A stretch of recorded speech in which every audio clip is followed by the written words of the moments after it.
하나님께서 오늘 우리에게 주신 말씀은 시편 25편 1절에서 22절까지 말씀입니다. 말씀의 제목은 죄 문제 해결로서의 구원입니다. 죄 문제 해결로서의 구원입니다. 제목이 그렇게 멋있지는 못하는데요. 뜻을 잘 살리다 보니 그렇습니다. 구원이 뭐라고 생각하십니까?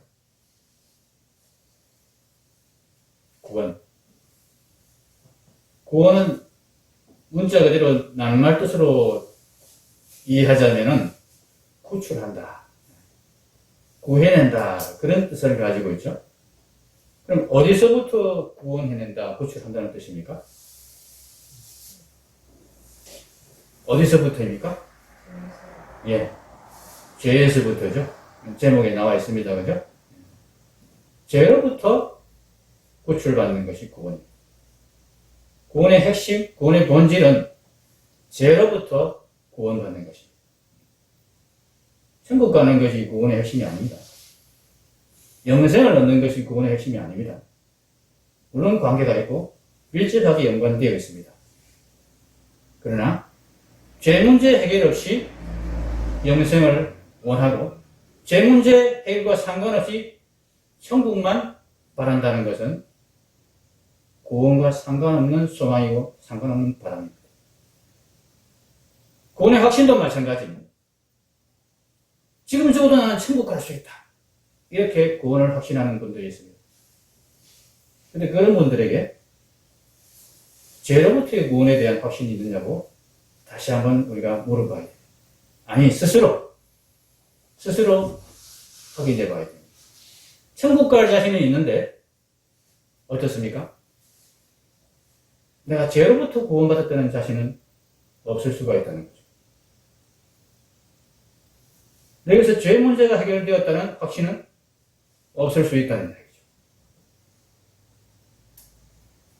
천국 가기는 원하는데, 심지어는 말이죠, 천국을 소망하고 천국 가기는 원하는데, 제가 하나님을 믿기 때문에 나는 천국에 갈 수 있다고 생각하고 가기를 간절히 원하는데, 죄로부터 구원받기는 원하지 않는 경우가 있습니다. 아니, 원하는 것조차 넘어서 원하는 것에 못 미쳐서 죄에 대해서, 죄 문제 해결에 대해서 관심조차 없는 경우가 있습니다. 예수님을 믿는다고 하면서, 교회를 다닌다고 하면서 죄 문제에 대해서 관심이 없는 분들이 있습니다. 물론 믿음이 좋아서 스스로 그렇다고 생각을 합니다. 내 죄는 예수님의 십자가 대속으로 인해서 다 처리가 되었어, 다 해결되었어, 나는 더 이상 죄와는 상관없는 사람이야, 그런 확신을 가지고 죄에 대해서 전혀 생각하지도 않고 신경 쓰지 않고 걱정하지 않고 그렇게 예수님을 잘 믿는 분들이 있습니다. 내가 무슨 짓을 하든지 나는 죄와 상관이 없는 사람이에요. 내가 하는 모든 행동은 죄와 상관이 없어. 이미 예수님께서 다 해결하셨기 때문에 그건 죄가 아니에요, 이렇게 말하는 분들이 있습니다. 그래서 그런 분들은 죄책감을 가지지 않습니다. 자, 그런 분들이 죄 문제가 해결된 구원을 받은 분들일까요? 여러분들 중에 아마 그런 분들은 안 계시죠? 죄책감이 전혀 없으신 분. 나는 죄책감이 전혀 없다, 나는 예수님의 십자가 대속을 확실하게 믿기 때문에 나는 죄에 대해서 전혀 걱정 안 한다, 그런 분 혹시 여기 계십니까? 안 계시죠? 믿음이 약해서 아마 그런 것 같습니다. 저도 그렇습니다. 예수님이 분명히 나의 죄를 다 대속해 주셨는데, 근데 저는 여전히 죄책감을 가지고 있습니다. 여전히 죄를 지으면 그것에 대해서 내가 잘못했구나, 내가 죄를 또 지었구나, 하나님 용서해 주십시오. 아니, 이미 다 용서 받았는데, 뭘 또 용서를 해달라고 기도를 한단 말입니까?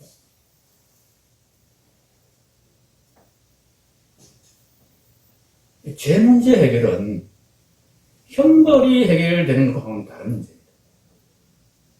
형벌이 해결되고 복을 받게 되는 것과 또 다른 문제입니다. 연결은 되어 있고 분명히 밀접하게 관련은 되어 있습니다. 그러나 다른 문제. 그래서 오늘은 우리가 죄 문제 해결로서의 구원, 그 구원을 우리가 정말 간절히 바라고 그 구원을 얻기 위해서 우리에게 정말 필요한 믿음이 무엇인가를 다시 한번 되새기는 그런 시간을 가지게 합니다. 그러면 이 말씀 아시죠? 야고보서 1장 15절 말씀 같이 한번 읽어보겠습니다. 욕심이 잉태한 즉 죄를 낳고 죄가 장성한 즉 사망을 낳느니라. 사망과 죄가 다른 문제지, 그죠? 분명히 이 말씀은 그렇게 이야기하고 있습니다. 욕심이 잉태하여 죄를 낳고 죄가 장성해서 사망을 낳습니다. 사망을 해결하는 것이 죄 문제 해결하고 관계는 있습니다만 똑같은 것은 아닙니다. 죄의 삭은 사망이요. 로마서 6장 13절 똑같이 읽겠습니다. 죄의 삭은 사망이요 하나님의 은사는 그리스도 예수 우리 주 안에 있는 영생이니라. 아멘. 영생도 마찬가지입니다.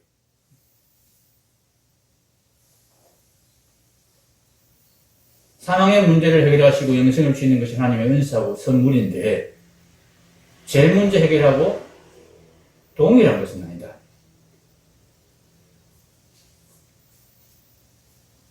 우리는 구원에 대해서 이야기할 때, 구원에 대해서 생각할 때 죄 문제를 연관시켜서 죄 문제와 동일하게 구원을 생각하기를 싫어하는 경향이 있습니다.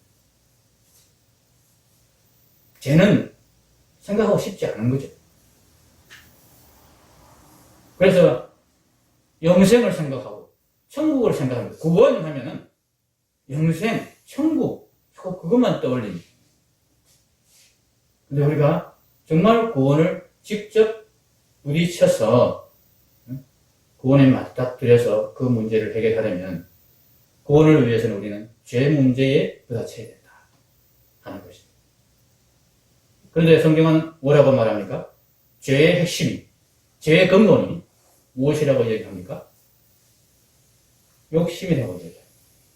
그렇죠? 야고보서 1장 15절 욕심이 잉태한 즉 죄를 낳고 죄를 추적에 들어가다 보면 그 뿌리에 욕심이 있다. 우리가 죄가 뭔지 알아야 죄로부터의 구원이 무엇인지를 우리가 알 수 있고 그래서 우리가 구원을 원한다는 것이 무슨 의미인지를 우리 스스로 확인할 수 있는 겁니다. 그럼 구원받기 원하십니까? 그 말을 다른 말로 표현하면 이렇게 된다는 이야기입니다. 욕심이 없어지기를 원하십니까?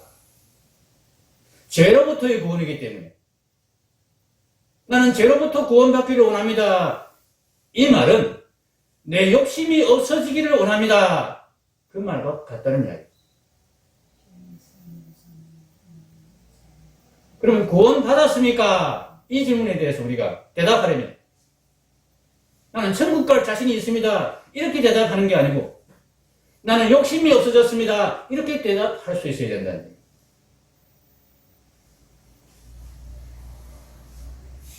그렇게 대답하실 수 있습니까? 나는 지금 죽어도 천국 갈 수 있습니다. 이건 아마 손 잘 드실 겁니다. 예. 근데 지금 마음에 욕심이 다 없어졌습니까? 손들라 그러면 저를 포함해서 아무도 손을 못 들 것입니다.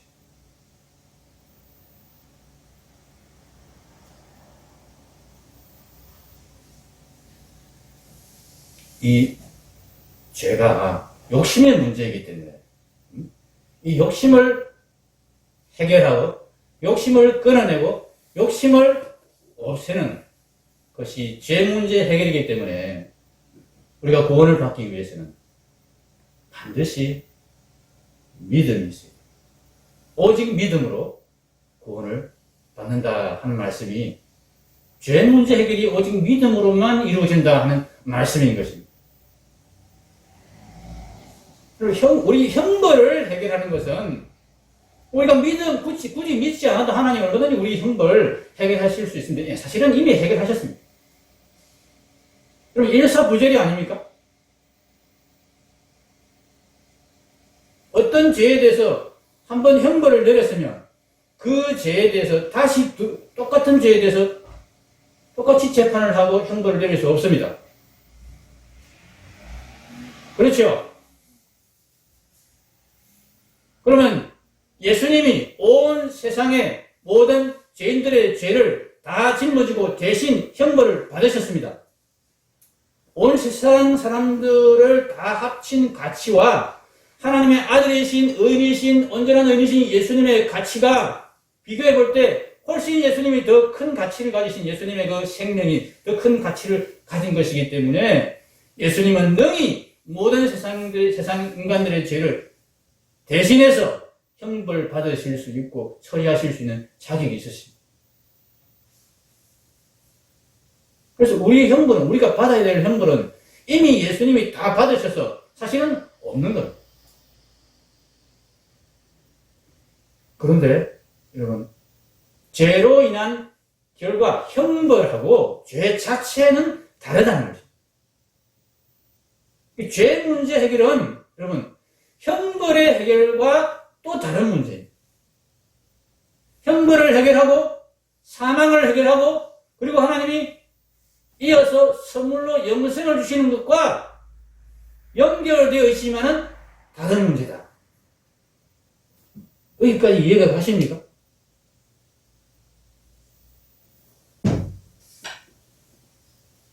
이해가 가실 뿐만 아니라 이제 우리는 죄 문제 해결을 위해서는, 다시 말하면 구원을 위해서는 형벌이 아니라 선물이, 영생의 선물이 아니라 죄 자체에 내가 관심을 가져야 되고 그 죄 자체 해결을 받아야 되는구나 하는 생각을 우리가 하게 되어야 한다는 거예요. 시편 25편은 바로 이 죄 문제 해결의 이야기입니다. 믿음으로 받는 죄 문제 해결의 이야기가 시편 25편에 고백으로 기록이 되어 있습니다.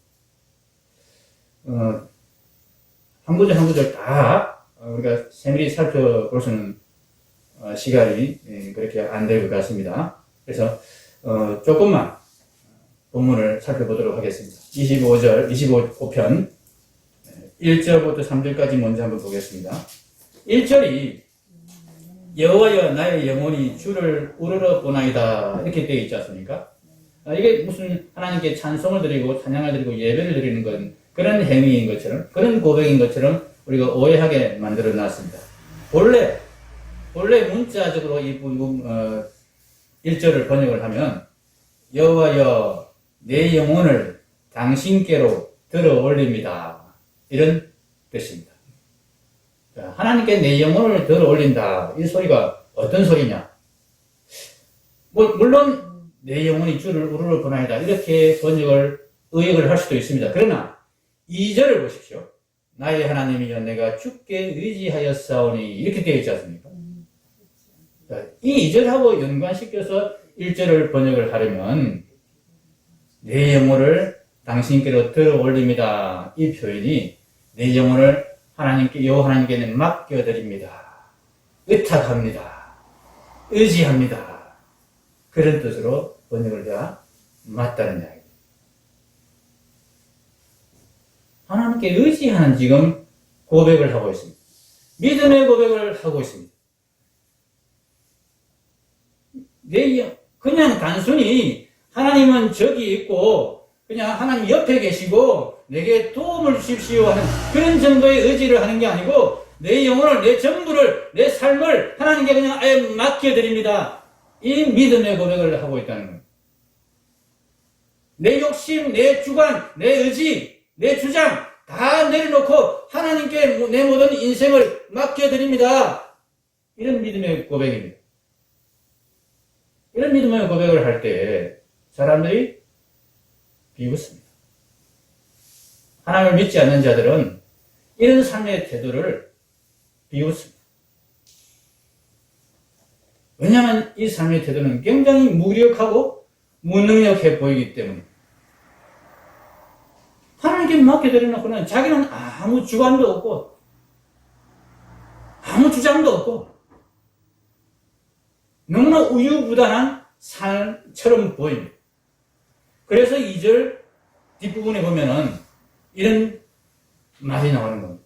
나를 부끄럽지 않게 하시고 나의 원수들이 나를 이겨 개가를 부르지 못하게 하소서.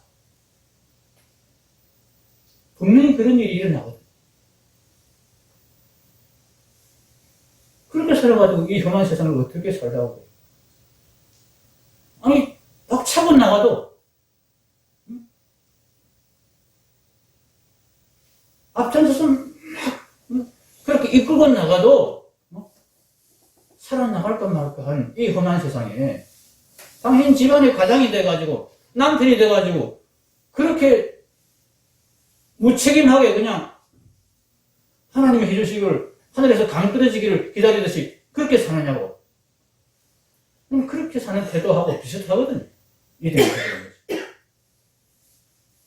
정말 그 속으로는 하나님을 간절히 의지하기 때문에 정말 그 간절한 마음을 가지고 하나님께 의탁하는 그런 삶을 사는데 겉으로 보기에는 아무것도 안 하는 것 같아 보이고 무능력한 것 같아 보이고 무기력한 것 같아 보이고 우유부단한 것 같아 보인다는 거예요. 근데 나는 정말 전심을 다해서 온갖 힘을 안간힘을 다해서 하나님께 내 모든 것을 맡기는 그 믿음의 행위를 하고 있는 것입니다. 내가 그렇게 하는데 하나님 나를 부끄럽게 하지 마. 사람들이 나를 비웃는 일이 일어나지 않게 해주십시오. 하나님 저는 믿습니다. 3절에 주를 바라는 자들은 이 바란다는 표현은 그냥 단순히 머릿속으로 마음으로 그렇게 하나님을 바라본다는 뜻이 아니고 함께 묶는다 그런 뜻이라고 있어요. 하나님과 나를 함께 묶어버려요. 자신을 하나님께 묶어버리는 그런 행위를 말하는 것입니다. 죽게 자신을 묶는 자들은 이렇게 번역을 하면 더 좋습니다. 수치를 당하지 아니하려니와 까닭없이 속이는 자들은 수치를 당하리이다. 그러면 이 까닭없이 속이는 것도 조금 제가 번역을 달리 해보겠습니다. 까닭없이는 본래 문자적으로는 헛되이 그런 뜻입니다. 속인다는 표현의 본래 단어의 문자적인 뜻은 옷을 입는다 뜻입니다. 옷으로 덮는다 뜻입니다.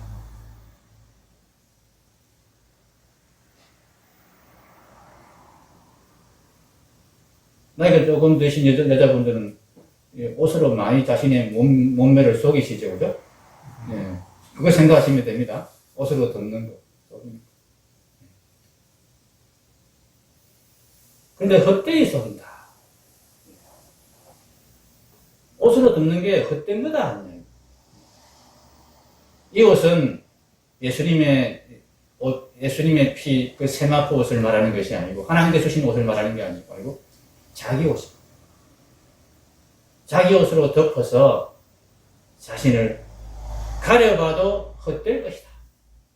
자신의 죄를 아무리 가려도, 자신의 아무것도 아님을 아무리 가려도, 하나님 앞에서 결국은 다 드러날 것이다. 그러나 하나님께 자신을 다 맡겨버리고 벌거벗은 채로 하나님 앞에 자신을 다 내어놓는 자들은 하나님이 덮어주시는 은혜를 받을 것이다. 그래서 수치를 당하지 않을 것이다.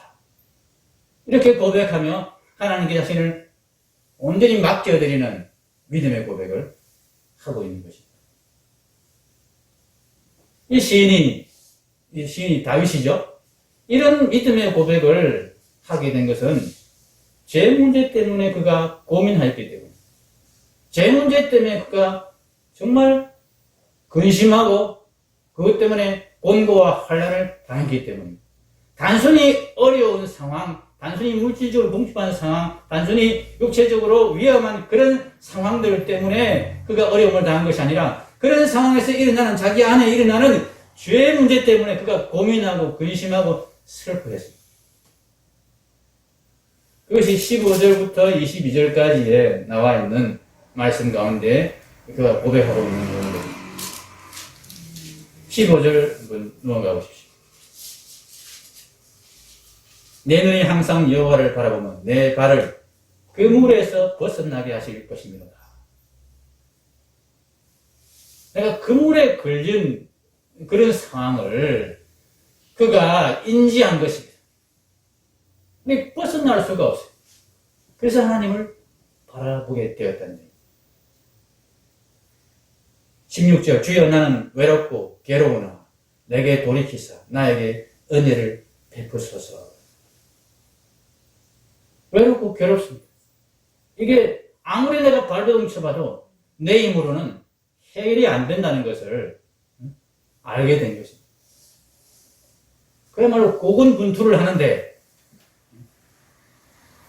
누구도 이 문제를, 이 마음의 근심과 고통, 죄로 인한 이 압박감을 해결해 줄 수 없다는 것입니다. 하나님의 은혜 외에는 해결책이 없었습니다. 17절, 내 마음에 근심이 많사오니 나를 고난에서 끌어내소서. 이 고난은 물리적이고 육체적인 그런 고난으로부터 왔을 수도 있지만은 근본적으로 죄로 인한 고난, 그의 마음속에 일어나는 죄, 욕심, 자아 이런 것들 때문에 그것이 해결이 되지 않아서 근심이 많은 것입니다. 18절이 그것을 확인해 줍니다. 나의 곤고와 환난을 보시고, 곤고와 환난이 만약 물리적이고 육체적인 그냥 환경적인 그런 곤고와 환난이면 뒤에 말씀이 맞지가 않습니다. 내 모든 죄를 사하소서. 곤고와 환난을 해결해 달라고 그래야지 왜 죄를 사해 달라고 그럽니까? 죄로 인한 곤고와 환난이기 때문에 그렇습니다.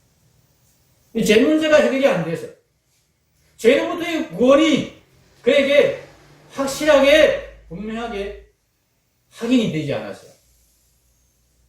근심하고 어려워하고 힘들어하고 외로워하고 괴로워하는 그런 상황을 이 시인이 경험한 것입니다. 그 경험 가운데서 하나님의 은혜를 그가 누렸습니다. 예전에 하나님이 그 문제를 해결해 주시는 그런 하나님의 터치를 이 시인이 경험했습니다. 그것이 4절, 5절부터 14절까지에 나오는 고백입니다. 4절 간단히 보시면요. 여호와의 주의 도를 내게 보이시고, 이 보이시고는 히브리어 야다 동사입니다.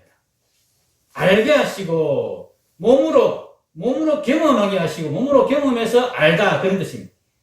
그냥 눈으로 보여준 게 아니고 내 몸으로 경험하게 해주시고, 이렇게 번역을 해야 더 정확합니다.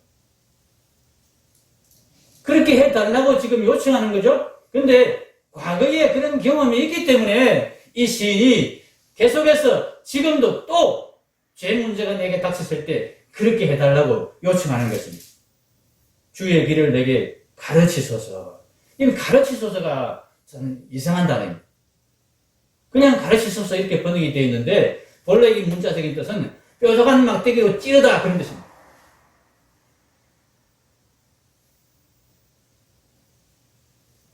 죄에 대해서 하나님께서 가르쳤기 때문에 이 뾰족한 막대기로 찌르다, 이런 단어를 사용하는 것입니다.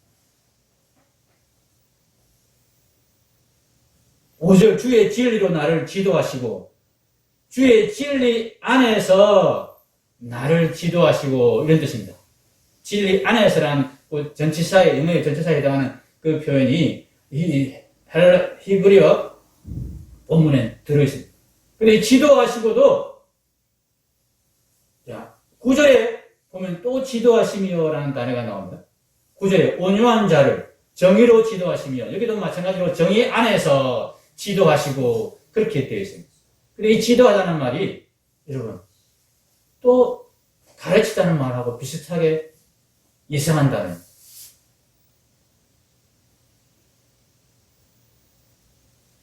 밟다는 뜻입니다. 원래 어디에서 유래됐냐면 여러분 활 아시죠? 활. 이 활에 시위를 걸 때 그냥 평소에는 이게 시위 이게 실 있지 않습니까? 그죠? 당기는 실, 활 쏠 때 그걸 평소에는 안 걸어 놓거든요. 나중에 이제 실제 쏠 때 이제 사용할 때 시위를 걸어가지고 이제 쏘는데 시위를 걸으려면 활을 구부려야 됩니다. 그죠? 구부려서 이렇게 당겨서 이렇게 시위를 탁 걸어야 이제 딱 이게 탱탱해져가지고 탄력이 있어서 활이 나가죠. 화살이 나가죠.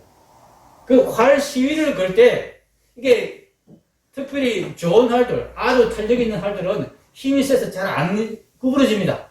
그걸 발로 밟고 이렇게 구부려가지고 시위를 걸다. 이때 쓰는 말이 이 지도하다라는 동사예요.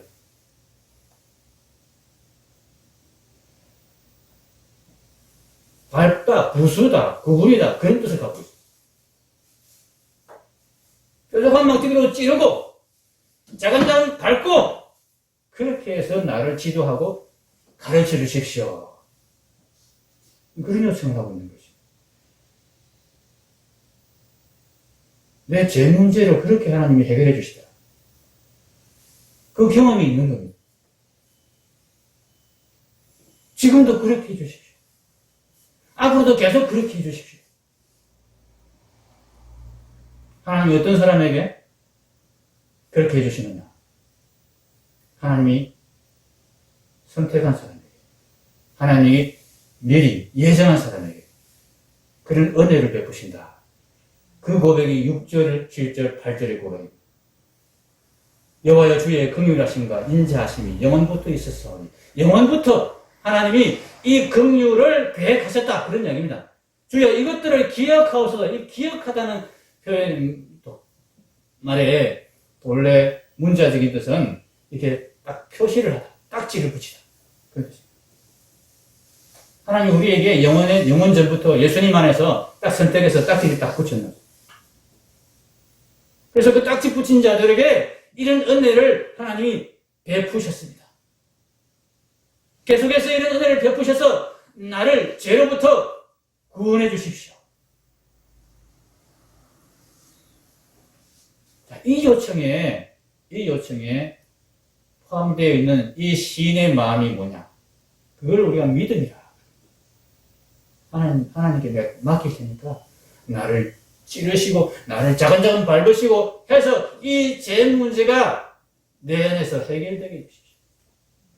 나로서는 이 욕심이, 이 자아가, 이게 자기 주장이, 이 자존심이 도저히 해결이 안 됩니다. 내 스스로는. 내 스스로 해결하다 보니까 오히려 자주장이 더 강해지고 나의 자아가 더 단단해지고 그렇게밖에 안 되는 경험 가운데서 하나님이 해주셔야 되겠습니다. 하나님 나를 자근자근 밟으셔서 하나님의 길 안에서 하나님의 진리 안에다 딱 가다 놓고 거기서 밟아서 평평하게 온전히 순복하는 그런 인간으로 만들어 주십시오.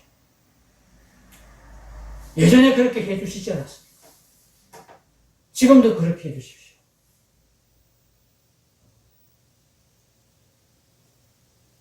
죄로부터 구원받기를 원했습니다. 제가 무엇인지 알았습니다. 욕심이라는 것을 알았습니다. 나의 주장이라는 것을 알았습니다. 자기 자아라는 것을 알았습니다. 이것을 하나님 앞에 내놓고 그렇게 자랑하는 것이, 주장하는 것이 죄라는 것을 알았습니다. 그런데 이 죄를 해결받아야 하나님 앞에 나아갈 수 있고 사망을 면할 수 있고 영생을 얻을 수 있고 천국에 들어갈 수 있는데 이게 안 된다는 것. 내가 아무리 노력하고 애쓰고 힘써도 안 된다는 것. 힘쓰면 힘쓸수록 더 이 죄가 강화되고 단단해진다는 것을 알고는 하나님 앞에 엎드려서 나와서 하나님 나를 밟아주십시오. 하나님 나를 찔러주십시오. 그렇게 요청하고 있는 것입니다. 하나님을 온전히 신뢰하지 않고는, 자신을 온전히 부인하지 않고는 이 믿음의 고백이 나오지 않는 것입니다. 구원이 정말 죄로부터의 구원임을 그렇게 분명히 확인하고 내가 이 죄에서 벗어나야 하나님 앞에 설 수 있다. 내가 영생을 얻을 수 있다. 내가 천국에 갈 수 있다. 이것이 분명해지지 않고서는 이런 고백을 우리가, 이런 믿음의 고백을 하나님 앞에 드릴 수가 없는 것입니다. 21절이 이렇게 되어 있습니다. 내 영혼을 지켜 나를 구원하소서. 21절 내가 주를 바라오니 성실과 정직으로 나를 보호하소서. 이도 번역을 오해하시면 안 됩니다. 하나님의 성실과 하나님의 정직으로 나를 보호하소서. 그런 이야기가 아닙니다. 성실과 정직이 나를 보호하게 해주십시오. 이 성실이란 단어가 26장에 보면요. 26편 보십시오. 밑에. 내가 나의 완전함에 행하여 싸우며. 이렇게 되어 있죠. 이 완전함과 동일한 똑같은 단어입니다. 히브리어도 똑같은 단어입니다. 그런데 밑에서는, 바로 두 절 밑에서는 완전함으로 번역을 하고, 두 절 위에서는 성실로 번역을 했습니다. 그냥 우리는 완전함으로 번역하면 좋겠습니다. 이 완전함은 어떤 완전함입니까? 믿음의 완전함입니다. 이 톰이라는 단어는 히브리어, 제가 26편 말씀 묵상에서 여러분에게 충분히 설명을 했습니다. 탐함이라는 동사에서 왔는데, 탐함은 깨어지고 부서져서 다시 재구성되는 완성을 말합니다. 완전히 박살나서 다시 세워지는 그 완전함을 말하는 것입니다.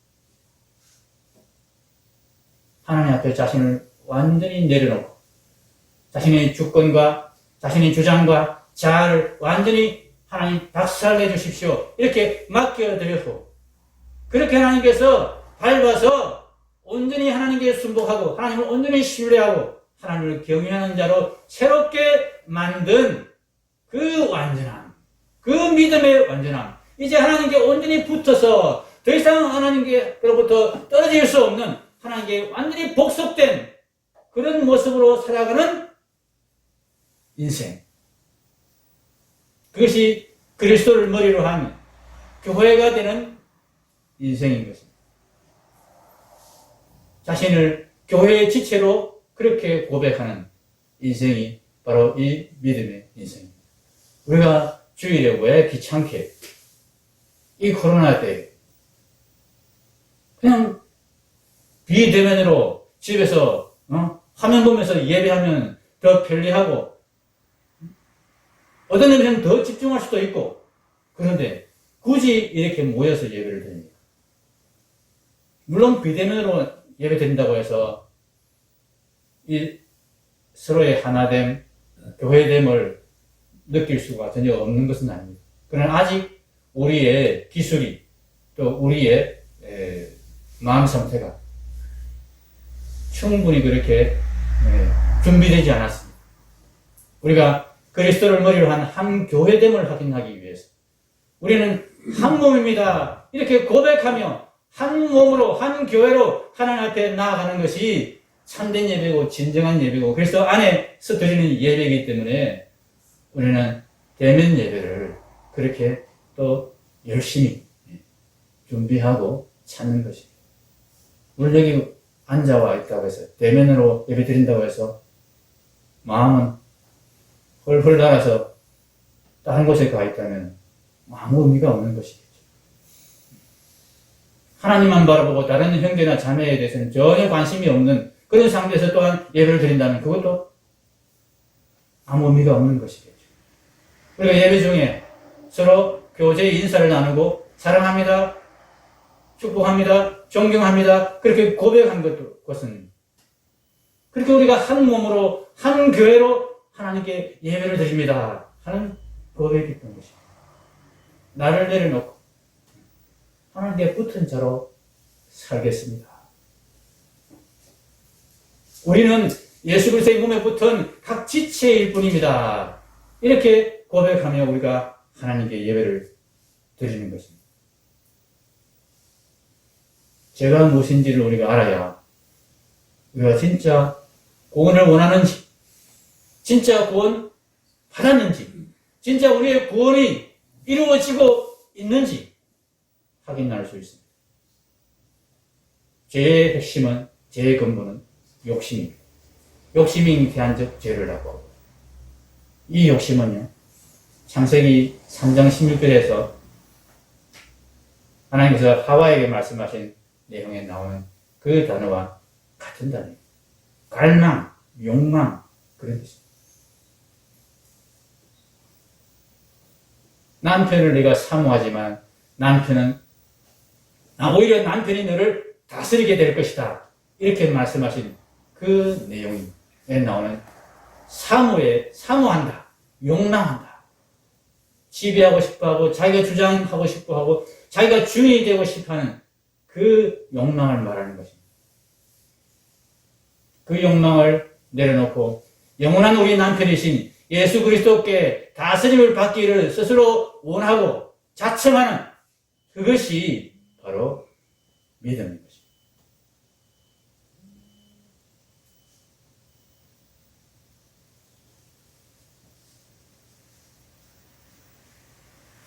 이런 믿음 갖기가 사실 쉽지 않습니다.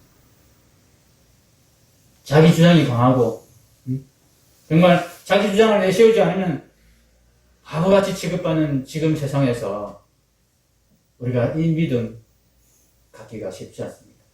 이 믿음 원하기도 쉽지 않습니다. 죄로부터의 구원을 정말로 원하는지, 내 욕심을 내가 버리기를 원하는지, 내 자존심, 내 자기 주장, 내 자아를 내가 정말 하나님을 온전히 믿고 내려놓기를 원하는지 우리 자신을 우리가 되돌아보면 좋겠습니다.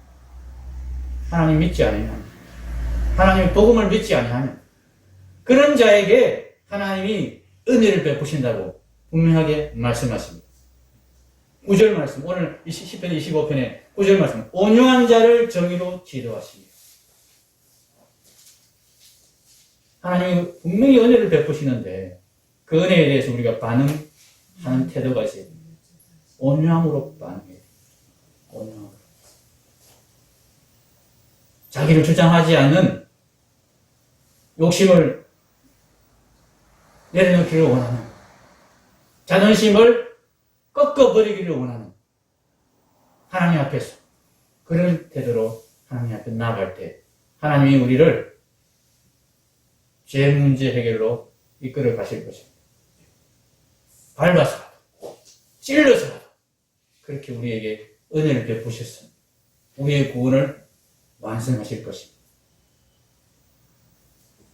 하나님이 그렇게 우리를 구원하시는 그런 환난과 공고가 우리에게 오히려 믿음의 기회들이 되고 우리의 구원이 완성되는 기회가 되걸 생각하시고, 구원은 죄 문제로부터의 구원이구나, 죄로부터의 구원이구나 하는 것을 기억하시면서 내가 이 자존심 내려놓는 것 정말 하기 싫고 하기 힘든 거지만 구원을 위해서 하나님께 온전히 맡기는 이 자존심을 내려놓는 이 믿음을 내가 발휘해야 되겠다. 하나님께 간구할 때 하나님이 그렇게 이루어 주시느라 하는 경험들을 해 가시면서 계속해서 이 기도를 이 다윗과 같이 우리도 드리는 그런 믿음의 사람 다 되시기를 주님의 이름으로 축복합니다.